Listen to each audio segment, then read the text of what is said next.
आते हैं वो रोग नहीं है, ये सोच लो, वो रोग नहीं है। वैसे भी कोई रोग नहीं है जिसका नाम हम जानते हैं। सर्दी, जुकाम, बीपी, शुगर, बुखार, कैंसर, जो जो भी हजारों नाम हैं, कोई रोग नहीं है। शरीर अपना काम करता है, हम समझ नहीं पाते हैं, बीच में हमारी बाधाएं डालते हैं, टांग अड़ाते हैं बीच में। एक दृष्टांत के जरिए मैं आपको समझाने की कोशिश करूंगा, अच्छी तरह से आपकी समझ में आ जाएगा। मानो हमारे पांव में एक कांटा चुभा है, कहीं से पांव में एक कांटा चुभ गया, कांटा अंदर है, हमने नहीं निकाला, हमें नहीं निकालना है, चलो कोई बात नहीं, इतना बड़ा शरीर है, इतना सा कांटा अंदर है, क्या प्रॉब्लम है, नहीं निकाला, नहीं निकालना है। तो वहां पे क्या होगा, कौन बताएगा?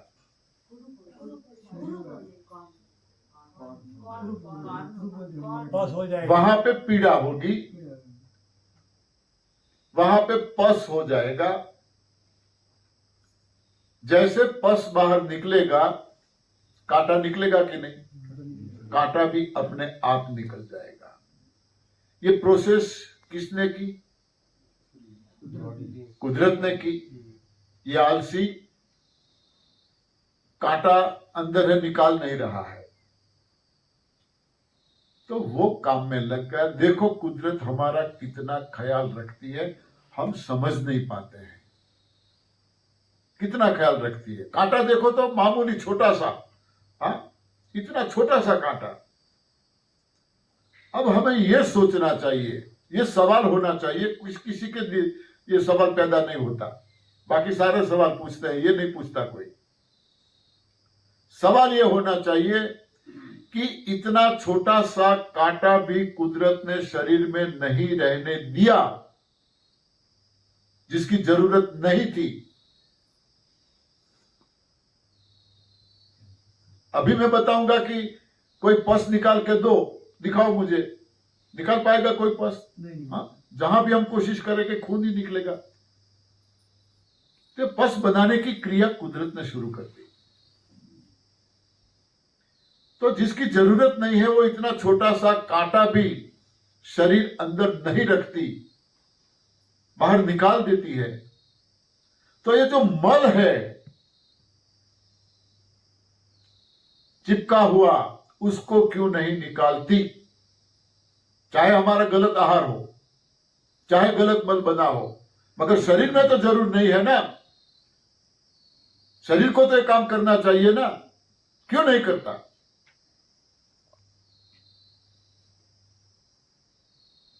कुदरत वहां भी अपना काम करती है, मगर उनका काम करने का तरीका थोड़ा अलग है, जो हम समझ नहीं पाते हैं और उसे हम रोग मानते हैं। अप्राकृतिक आहार लिया है, अप्राकृतिक मल बना है, आंतों में चिपका है, नहीं निकलता है डायरेक्टली, सीधी तरह से। तो अब कुदरत उसको निकालने के लिए जो मल है उसका प्रमुख चार तरीकों में, चार चीजों में परिवर्तित करता है। चार चीजों में, गैस, कफ, पित्त और वात, जो आयुर्वेद ने माना है बीमारी की वजह, गैस, कफ, पित्त, आयुर्वेद ने यह माना है। चार तरीकों में रूपांतरित करता है और अलग अलग जगह से उसको निकालने की कोशिश करता है। जैसे मल का रूपांतर कफ में किया, मल का रूपांतर कफ में किया, कफ बन गया। कई लोगों को कफ की शिकायत होती है कि कफ बढ़ गया है। अब कफ को बाहर निकालने के लिए बॉडी को क्या करना पड़ेगा, बताओ? वमन तो हम करते हैं ना, बॉडी को क्या करना पड़ेगा? बॉडी क्या करेगी? खांसी आएगी या सर्दी जुकाम होगा, सर्दी जुकाम होगा, वमन तो हम करते हैं ना, सर्दी जुकाम होगा। अब सर्दी जुकाम हो रहा है और नाक में से जो निकल रहा है वे कोई शरीर के लिए जरूरी चीज निकल रही है या कूड़ा निकल रहा है? कूड़ा ही निकल रहा है, हम सब समझते हैं।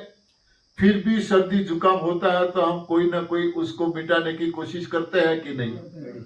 हाँ, हम सब करते हैं। कोई बोलेगा ये तुलसी, लौंग, इलची, काली मिर्च, इसका काढ़ा पी लो। कोई बोलता है ये अरलूसी, गिलोय, उसके पत्ते का काढ़ा बना के पी लो। अलग अलग कई तरीकों से हम सर्दी जुकाम को मिटाने की कोशिश करते हैं। ठीक नहीं होता तो मेरे जैसा कोई आ जाएगा, अरे यार क्यों परेशान होते हो? हाँ, वहां प्रताप भाई डॉक्टर है, उनके पास चले जाओ। मुझे भी हुई थी, प्रताप भाई के पास गया था, एक ही दिन में मेरी सर्दी गायब। देखो, डॉक्टरों का प्रचार हम करते हैं या डॉक्टर हमारे घर पे आते हैं? हम ही प्रचार करते हैं। बोले क्या बात है प्रताप भाई, ऐसा डॉक्टर है? मैंने बोला हाँ, एक दिन में। गए डॉक्टर के पास और डॉक्टर के पास जाके हम खुद डॉक्टर बन जाते हैं। सर सहा नहीं जाता। हाँ, ऐसे भारी दवाई दो, आज ही ठीक होना चाहिए। कोई अच्छा डॉक्टर होगा तो समझाएगा कि अरे भाई, सर्दी जुकाम दवाई करो तो भी 6-7 दिन होते हैं, नहीं करो तो भी 6-7 दिन में ठीक हो जाता है। मगर आज के जमाने में ढूंढना पड़ेगा ऐसे डॉक्टरों को। हाँ, भारी दवाई दे दो, बोलेगा भाई फिक्र मत करो, अपने आप मिट जाएगी। नहीं नहीं नहीं, आज ऐसा करो, इंजेक्शन दे दो। इंजेक्शन की डिमांड हम करते हैं, इंजेक्शन दे दो, गोली नहीं ले पाऊंगा। या फिर बॉटल चढ़ा दो। अब बॉटल चढ़ानी है, इंजेक्शन देना है या गोली देनी है, वो डॉक्टर को पता है या हमें? मगर हम डॉक्टर को दिखाते हैं इलाज, ऐसा करो ऐसा करो। फिर वे लोग तो सुबह में हॉस्पिटल आते हैं, कैबिन में अपनी जो भी देवी देवता को मानते हैं उसकी मूर्ति रखी है, दिया अगरबत्ती कुछ करते हैं, प्रार्थना करते हैं। क्या प्रार्थना करते होंगे? हे भगवान, आज कोई ना आए, सब स्वस्थ रहे, ये प्रार्थना होती होगी। ये प्रार्थना होती होगी। समझ गए, चलो आया है।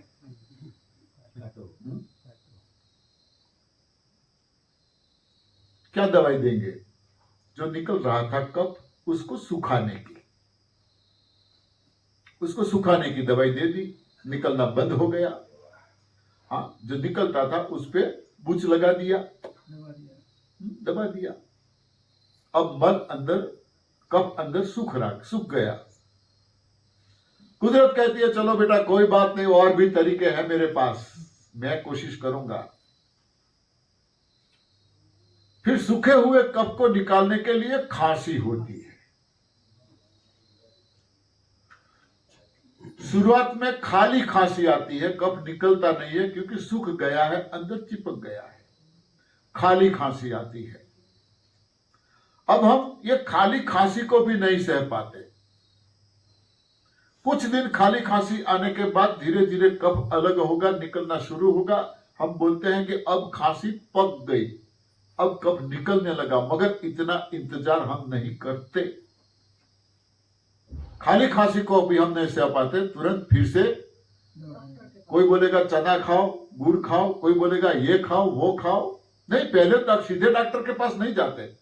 हाँ, पहले तो जो हमारे गुजराती में बोलते हैं ऊंट वैद्य, यानी घरेलू उपचार नुस्खे, वो करते हैं।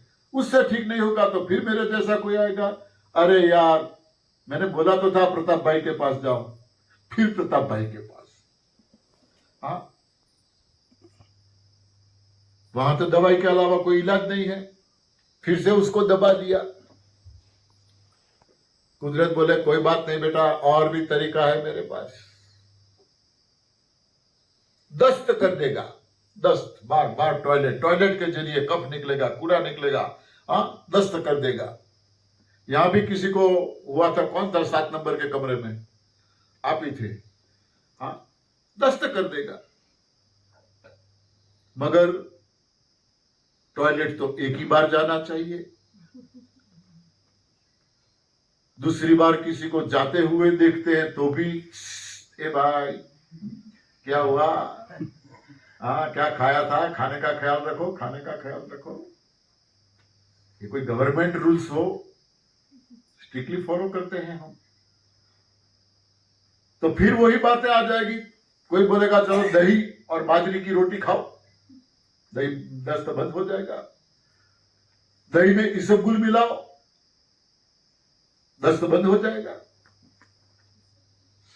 तो फिर मेरा जैसा आएगा, अरे भाई ये सब छोड़ो, प्रताप भाई के पास जाओ। हाँ, वहां तो बूच लगाने के अलावा कोई चीज है ही नहीं, गोली दे दी बंद। अरे भाई कूड़ा निकल रहा था, कोई जरूरी इंपॉर्टेंट चीज तो नहीं निकल रही थी, कोई स्पेयर पार्ट तो नहीं निकल रहा था, अंदर से सफाई हो रही थी, क्यों रोकते हो? कोई अनचाहा मेहमान हमारे घर पे आ जाता है, जो हमें बिल्कुल पसंद नहीं है, आ जाता है, जाने का नाम ही नहीं ले रहा है, सब परेशान है, बच्चे परेशान है, कब तक रहेगा। कई तरीके आजमाते हैं हम उसको निकालने के, खाना अच्छा नहीं बनाते, हमें भी ये खाना पड़ता है उसकी वजह से, क्योंकि साथ में खाना खाते हैं तो। मगर खाते खाते बोले क्या बात है, कितनी मस्त बनाया है आपने खाना, कैसे बनाते हो, हमारे घर पे तो ऐसा बनता ही नहीं। अब ढेर सारा नमक डाला है, खा भी न पाओ, फिर भी वो बस उसको तो टिकना है, यहाँ पे रुकना है।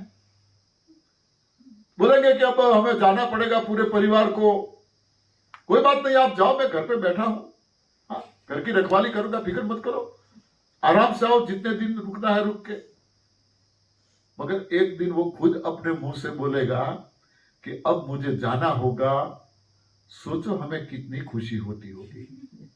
हाश, फटाफट उनका सामान पैकिंग करने में लग जाते हैं, घर की गाड़ी है तो गाड़ी में ले जाते हैं, या ऑटो या टैक्सी मंगवाते हैं, स्टेशन तक छोड़ने के लिए जाते हैं।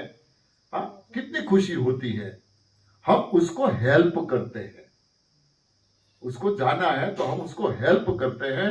तो यहां दस्त हो जाता है, कफ निकल रहा है सर्दी जुकाम के जरिए, खांसी के जरिए, तो हमें हेल्प करनी चाहिए। दस्त हो रहा है, एनिमा लो, मगर बोले एनिमा क्यों ले, तो निकल तो रहा है, एनिमा की क्या जरूरत, बिना एनिमा निकल रहा है, आप प्रयोग तो करो, देखो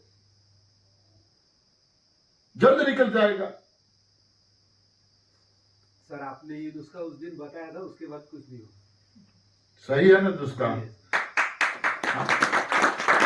मैं वही तो बोल रहा हूं, मैं भी तो समझा रहा हूं। रात को 1 बजे मैंने बोला था ले लो एनिमा, बोले दस्त हो रहा है, चाहे होने दो, निकल जाएगा, जो भी है वो बंद हो जाएगा। मगर हम क्या करते हैं, इलाज, पसीना निकल रहा है वो भी तो कूड़ा है, बॉडी में से पसीना निकल रहा है वो भी तो कूड़ा है। ज्यादा कूड़ा है तो किसी को ज्यादा पसीना निकलता है, मगर उसको भी हम लोग समझते हैं, इसलिए भी देशी इलाज, घरेलू इलाज। फिर प्रताप भाई,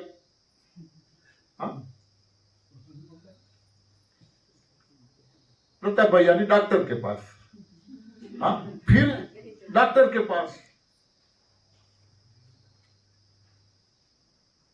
कैसा कूड़ा है, कई बार यहां धब्बे पड़ जाते हैं पसीने के, कितना भी साबुन लगाओ, ब्रश लगाओ, नहीं निकलता है। बगल में कोई बैठता है तो उसके पसीने की इतनी दुर्गंध होती है, हम सह नहीं पाते हैं, ये कूड़ा है, निकल रहा है, निकलने दो। मगर नहीं, इसका भी इलाज,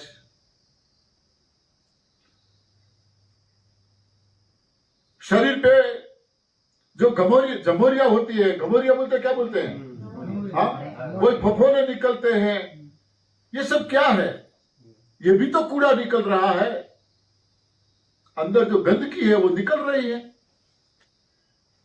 ज्यादा निकलती है तो बोले टेल्कम पाउडर, हाँ ये करो वो करो। अरे सर पे डैंड्रफ जिसे हम बोलते हैं, वो भी तो कूड़ा है, निकल रहा है, मगर वो भी हमें मंजूर नहीं है। आप कौन सा शैम्पू यूज करते हो, आप कौन सा हेयर ऑयल यूज करते हो? हाँ? देखो कुदरत के पास कितने तरीके हैं, शरीर में से कूड़ा निकालने के कितने तरीके हैं, मगर अपने आप को बुद्धिजीवी मानकर बैठे हुए हम, क्या मजाल है कुदरत की, किसी भी रास्ते से हम कूड़े को निकालने दें। हाँ?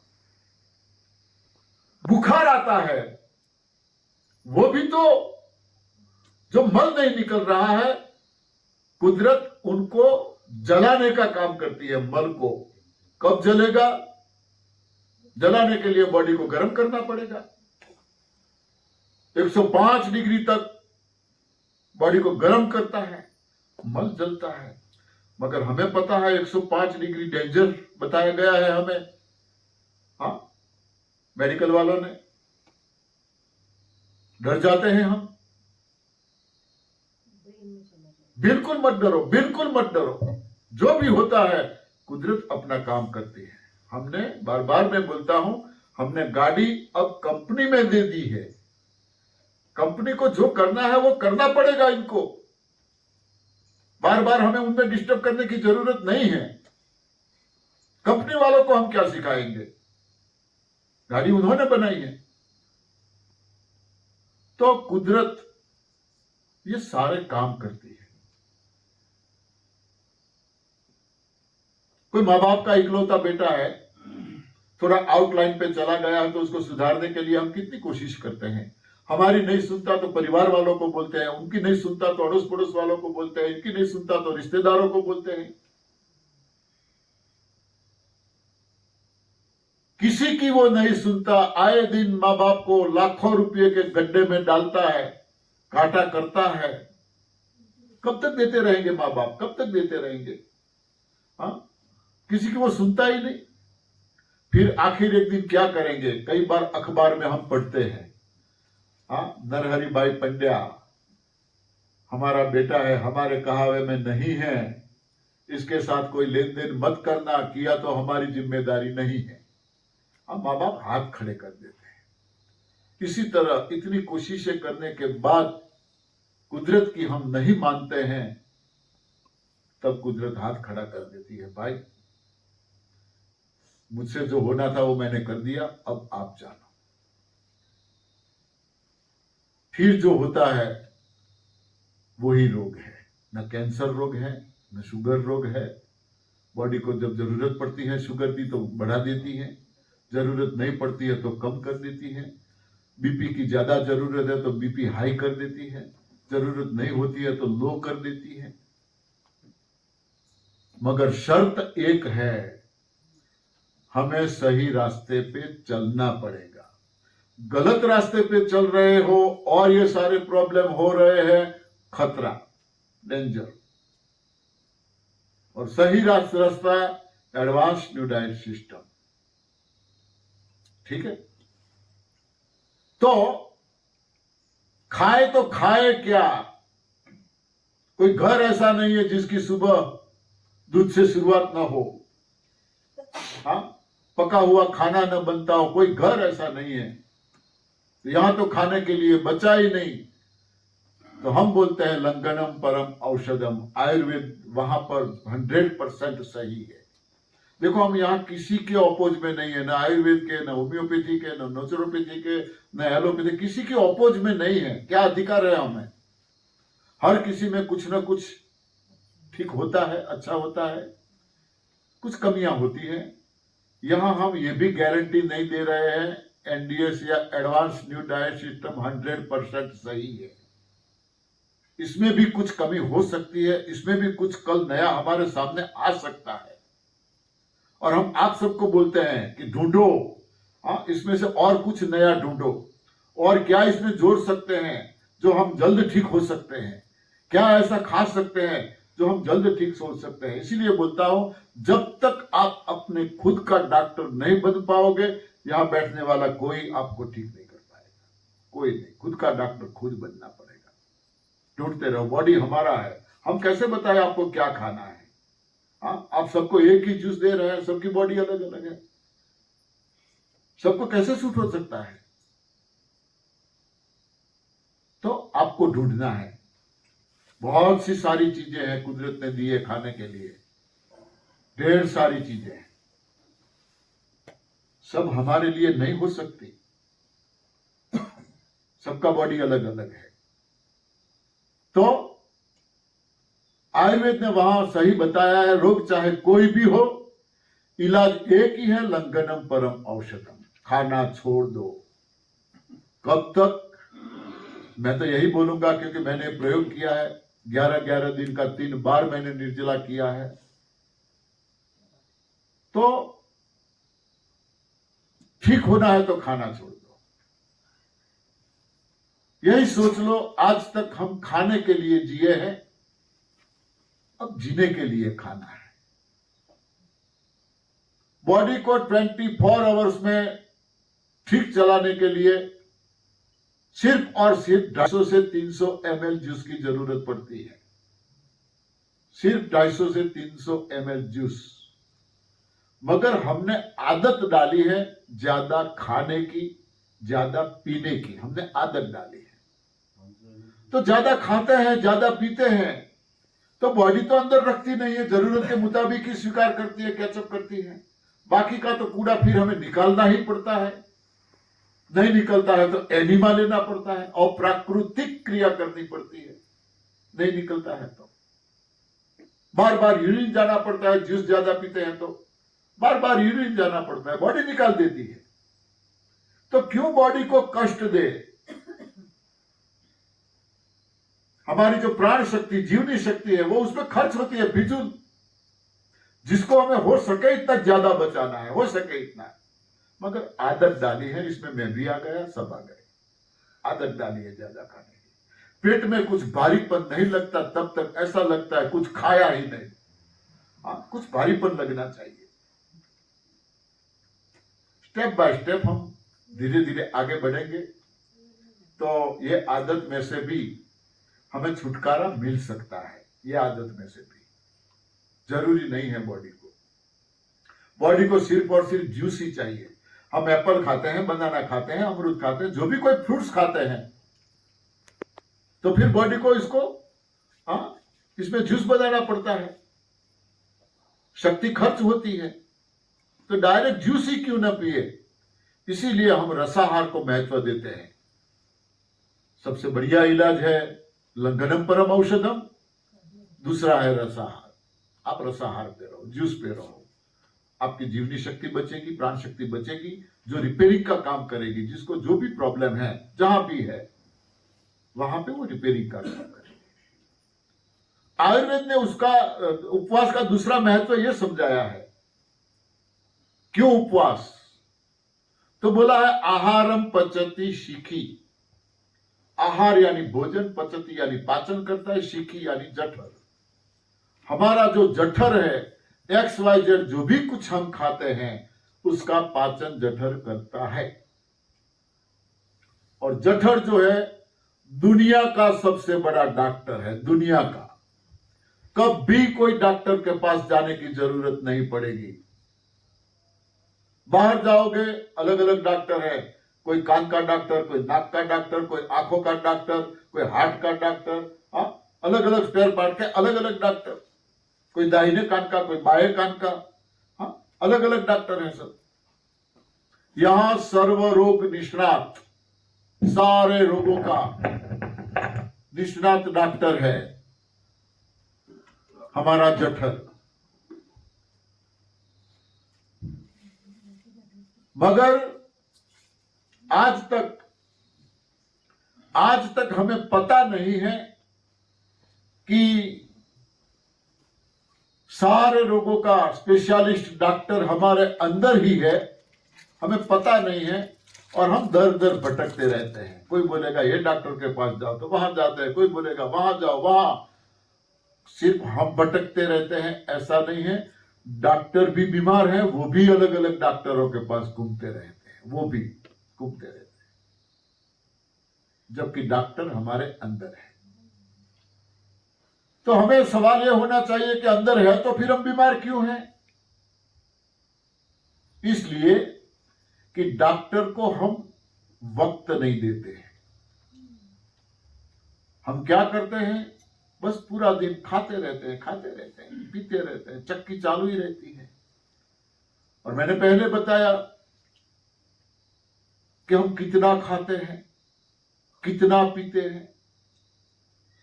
एक गिलास पानी पीते हैं, कम से कम उसको सही ठिकाने लगने में 2.5 से 3 घंटा लगता है। पानी हैवी आहार है। दिन में कितना पीते होंगे मिनिमम? यहाँ की बात छोड़ो, घर पे 4-5 लीटर, 3 लीटर, चलो 3 लीटर गिनते हैं। एक गिलास 200 ग्राम का हुआ, कम से कम 1 लीटर के 5 गिलास हुए, 3 लीटर के 15 गिलास हो गए। 3 घंटे से गुनो 45 आवर्स पानी के लिए चाहिए। हमारे पास टाइम कितना? 24 आवर्स, तो 45 घंटे पानी के लिए चाहिए। दाल चावल रोटी जो कुछ हम खाते हैं उसको सही ठिकाने में लगने के लिए कम से कम 9 घंटे चाहिए।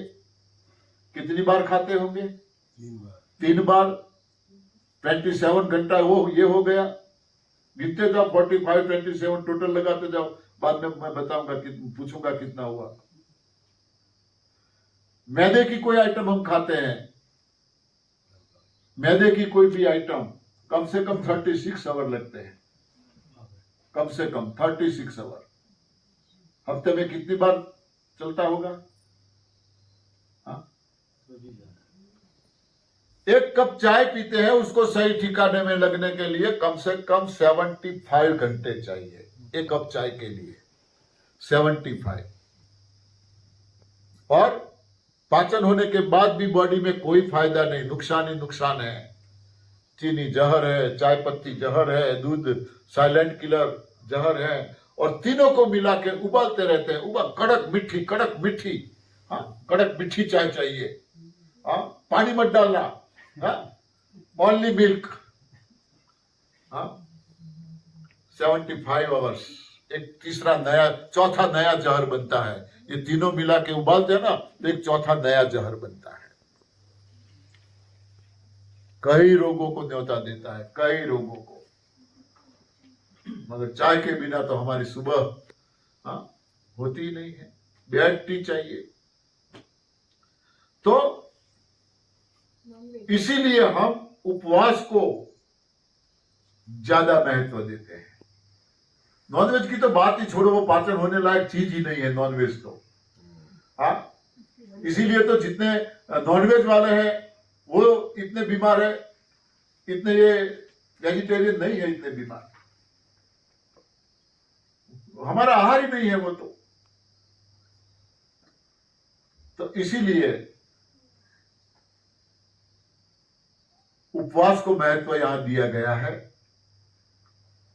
अब हम उपवास करते हैं तो जो हमारा डॉक्टर है वो फ्री हुआ कि नहीं? वो फ्री हो गया, उसको कुछ पचाना है ही नहीं, तो वो क्या करेगा? आयुर्वेद में आगे बताया है दोषान वर्जित आहार। दोषान यानी दोष, यानी जो भी रोग है वो, वर्जित यानी बिना, आहार यानी खुराक। खुराक के बिना वो हमारी बॉडी में जिसको जो भी जहां भी प्रॉब्लम है उसके रिपेयरिंग के काम में लग जाएगा। वो काम चोर नहीं है। डे नाइट उनका काम चलता है। हम सो जाते हैं, वो नहीं सोता। पूरी बॉडी अपना काम करती रहती है, सिर्फ हम सोते हैं। तो वो रिपेयरिंग काम में लग जाएगा। कब तक रिपेयरिंग करेगा? जब तक आप पानी की एक बूंद भी बॉडी में नहीं डालते हैं तब तक। एक बूंद भी पानी डाल दिया तो उनका पहला काम, फर्स्ट ड्यूटी उनकी वो है पाचन करना। बैक टू पेविलियन, जहां भी वो रिपेयरिंग करता है वहां से वापिस आ जाएगा पाचन करने के लिए। तो हमें ये सोचना है कि हमें जल्द ठीक होना है, अच्छी तरह से ठीक होना है, तो ये डॉक्टर को रिपेयरिंग के लिए ज्यादा वक्त देना चाहिए या पाचन क्रिया में रोकना चाहिए? हाँ, रिपेयरिंग में। So simple. इसीलिए उपवास का महत्व है। उपवास और धर्म के बीच में कोई लेना देना नहीं है, कोई लेना देना नहीं है। हमारे ऋषि मुनि हजारों नहीं लाखों साल जीते थे, इसकी सही वजह ये थी वे उपवास करते थे। उपवास, उप यानी नजदीक, वास यानी रहना। किसकी नजदीक रहना? परम शक्ति। हाँ, परम शक्ति, स्वयं। हाँ, स्वयं को पहचानो। कहाँ है परमात्मा? यहां तो है। मैंने बताया था गीता में कृष्ण बोले हैं, अहम वैश्वानरो भूत्वा प्राणी नाम देहम आश्रित। हमारे शरीर में ही बसे हैं। ढूंढो, पहचानो कहाँ है। खुद को पहचानो। हु एम आई? मैं कौन हूं? खाने पीने में लगे रहते तो ये सोचने का मौका ही नहीं मिलता। इसीलिए उपवास का बहुत महत्व है। उपवास से ही शरीर की शुद्धि होती है। ऋषि मुनि जंगलों में रहते थे, फल फ्रूट कंदमूल खाते थे, फिर भी वो एनिमा भी लेते थे और उपवास भी करते थे। कोई रोग नहीं था, फिर भी हमें तो रोग है, प्रॉब्लम है, इसीलिए बता रहे हैं। हाँ, वरना हम उपवास करता कौन है? हाँ, सब करते हैं, सब करते हैं, मगर कैसा करते हैं? कोई धर्म ऐसा नहीं है, कोई धर्म, दुनिया का कोई धर्म ऐसा नहीं है जिसमें उपवास का महत्व ना हो। कोई धर्म ऐसा नहीं है। जैन धर्म में लोग सिर्फ और सिर्फ उबले हुए पानी पे महीनों तक रहते हैं। 3-3, 4-4 महीने तक सिर्फ उबला हुआ पानी लेते हैं। कोई आपकी जान पहचान में है और ऐसा तप करता है तो जाके पूछो तो सही, उनको जो भी प्रॉब्लम था उसकी दवाई अब बंद हुई क्या? दवाई भी लेते हैं, उबला हुआ पानी भी पीते हैं। दवाई भी लेते हैं, उबला हुआ पानी भी पीते हैं। अब पानी को उबालते क्यों हो? मुझे यह समझ में नहीं आ रहा, उबला पानी क्यों पीना है? मैंने पूछा था, मैं जैनों के नजदीक रहा हूं काफी, और ये सिस्टम में नहीं था, फिर भी मैंने उसका जो व्रत होता है 28 8 दिन न खाना न पीना, मैंने 28 भी की थी। ये सिस्टम में नहीं था। उससे पहले मेरी मैडम ने आयाबिल भी किया था उनका व्रत, क्योंकि मैं जैनों से जुड़ा हुआ था, अच्छा लगता था। किसी की दवाई बंद नहीं होती। मैंने पूछा पानी उबालते क्यों हो? तो वे लोग बोलते हैं कि अंदर कोई कीटाणु हो और हमारी बॉडी में चले जाए तो वो मर जाएंगे, तो हिंसा होगी। आप गर्म करते हो तो कीटाणु बचते हैं क्या? हाँ, अंदर जाने के बाद तो शायद मर जाते हैं या बचते हैं, क्या पता, वो तो हमें पता नहीं है। मगर हमारे सामने पानी को उबाल रहे हैं तो कितने कीटाणु बचते होंगे। ये हिंसा नहीं है क्या? वे लोग मानने के लिए तैयार नहीं है, उसको वे हिंसा मानते नहीं है। तो स्ट्रांगली उनका उपवास है, ओनली वाटर। पानी को उबालने से सारे सत्व तत्व खत्म हो जाते हैं, प्रोसेस करने से सारे सत्व तत्व खत्म हो जाते हैं। चाहे मिनरल पियो, चाहे कोई भी घर में आरओ प्लांट लगाओ, चाहे कोई भी, सारे सत्व तत्व खत्म हो जाते हैं। नेचुरल पानी पियो। कुदरत के सहारे जीने वाले पशु पक्षी कौन सा पानी पीते हैं? अरे गटर में जाने वाला गटर का पानी भी पीते हैं, फिर भी उनको कोई रोग नहीं होता है। हाँ, गटर का पानी भी वे लोग पीते हैं और हम पानी के पीछे भागे हैं। अब पता चला लोगों को आरओ की वजह से बीमारियां हुई है, ये बिस्लेरी उनकी वजह से बीमारियां हो रही है। अब सब घर में मटके लाने लगे, मटके का पानी पियो। दुनिया गोल है, घूम के आखिर तो वहीं पे ही वापिस आना होगा। चाहे कहीं पे भी घूम लो, हाँ, वापिस तो वहीं पे ही आना पड़ेगा जहां से हम निकले थे। इस्लाम धर्म सबसे स्ट्रांग यदि फास्टिंग किसी का है तो इस्लाम धर्म का है। हम तो यहाँ कुरला करने के लिए बोलते हैं, मुंह में कुछ रखो, हाँ, लाड़ बनाओ, लाड़ को अंदर जाने दो, ये बोलते हैं।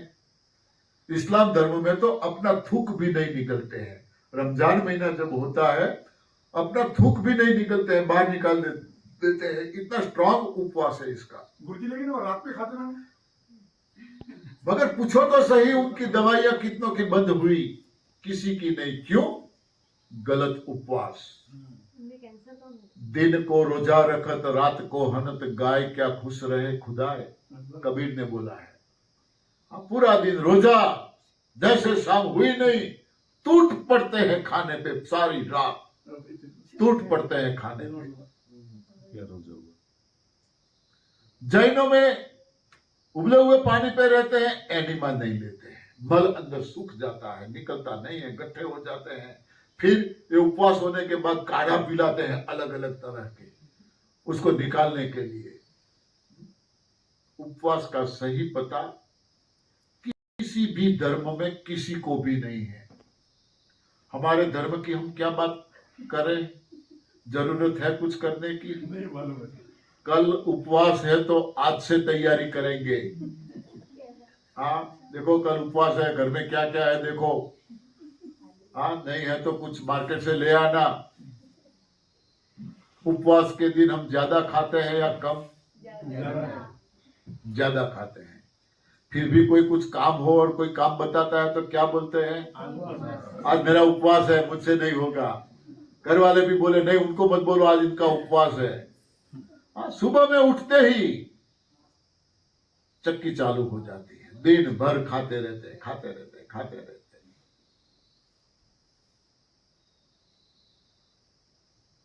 किसी को पता नहीं है सही उपवास क्या है। हमारे गुजराती में तो एक गीत है, सवाરના પોરમાં સાલો પેરી ગઈ પાડોશણ ના ઘેર, 11 करवी छे।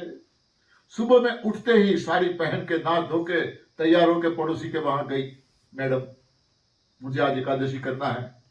अब एकादशी करना है तो पड़ोसी के वहां क्या काम है भाई, घर पे रहो ना। बायरे पाड़ोशण तने रे विनवू, देवता होय तो आप 11 करवी छे। पड़ोसन के वहां जाके बोलती है, देवता यानी आग। आप लोगों को शायद पुराने लोगों को पता होगा, पहले के जमाने में माचिस हर कोई भाग्यशाली के घर में होती थी, माचिस भी नहीं होती थी। ये मेरा खुद का अनुभव बता रहा हूं, माचिस भी नहीं होती थी, हमारे घर में भी नहीं होती थी। लोग अग्नि को जलाकर उसको रखते थे 24 आवर्स। काम हो गया, उस पे राख लगा देते थे, ढक देते थे। गाय और भैंस का जो उबला होता है वो रख के अंदर उस पर ढक देते थे उसको। जब जरूरत पड़े राख को एक साइड पे करके कुछ अंदर डाल के फूंक ला के अग्नि को प्रज्वलित करते हैं। अग्नि को हमने देव माना है, देवता है वो। अग्नि देव है, वायु देव है, प्रकाश देव है। हाँ, भूमि